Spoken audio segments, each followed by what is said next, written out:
issues on the FP404, 303, and et cetera, et cetera, et cetera. But this is a little bit bigger airplane than the Koala single place. Right. This is just the two-place version that Fisher came out for training purposes. I don't remember exactly what year, but it was mid-'80s. This was one of their first designs, then? Yeah, this was an early design. They did the 101, then the 202, then the 303, and then they did the Super Koala, and then they did the 404 series. So this was right out there when the planes started. What type of construction is it's all wood. It's just exactly like all the other Fishers. It's a geodetic structure. After they got to the Dakota Hawk, because they were using bigger engines and stuff, they're planked all the way back with plywood, but this fuselage is still geodetic in the back, just like the single place. The wings are all geodetic. What's the story on this airplane? Is this something that you built, or you customer's airplane? Actually, this was built by another dealer who, after building it, decided to get out of the business. He was a CFI, he was an A&P, he was into everything. When he decided to get out, he got out of aviation altogether, and he had just finished the airplane, and it sat in his hangar for a while, and I knew about it, and I knew somebody that wanted one, so I bought it. As soon as I bought it, I sold it. Somebody wanted one. I taught him to fly it, and he kept it 4 years and flew it 1 hour. Oh, so this isn't a brand new airplane? No, this one's not. And I bought it back just recently, and primarily for the purpose of reselling, but I've been using it for training while I had it. I've put another 40 hours on it since I bought it about 6 months ago. How long would it have taken the average individual to build this airplane? You're looking at about 600 man-hours to build something like this. Is it very hard to do, or is something pretty well anybody can do? If anybody likes to do woodwork, there's a lot of redundant work in there, a lot of repetitious stuff, but it's not a difficult project. It's like building a big model airplane. In fact, when you get the box, it looks like an oversized model airplane box. Now, what would they be powering this one with? This one's got a 582. What kind of performance would you be getting with it in there? With me in there by myself, I'm climbing probably 11 to 1,200 feet a minute. I don't have a rate of climb.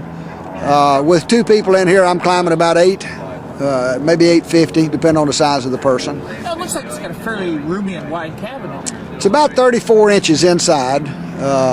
It's tight for two big people. For two normal-sized people, they got to be cozy, but it's got enough room for that. What kind of controls? Does that dual controls for training? Got dual controls. The only thing I don't have dual is brakes.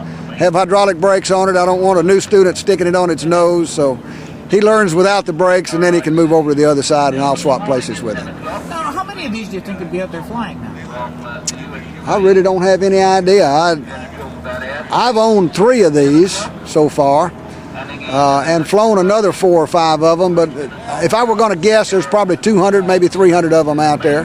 Is there any, being a tail dragger, is it a little difficult to fly in crosswinds? I mean, you were flying it here the other day. It was fairly aggressive. And you didn't seem to have any problems with it. Well, it's like any tail dragger. You just fly the airplane all the time, and once you get used to it, tail draggers are all I've ever flown, so it's hard for me to say how difficult it is. I have a tough time with a nose wheel, and an even tougher time with something with a yoke. To me, that's awkward. But I don't consider it to be any more difficult than any other tail wheel airplane.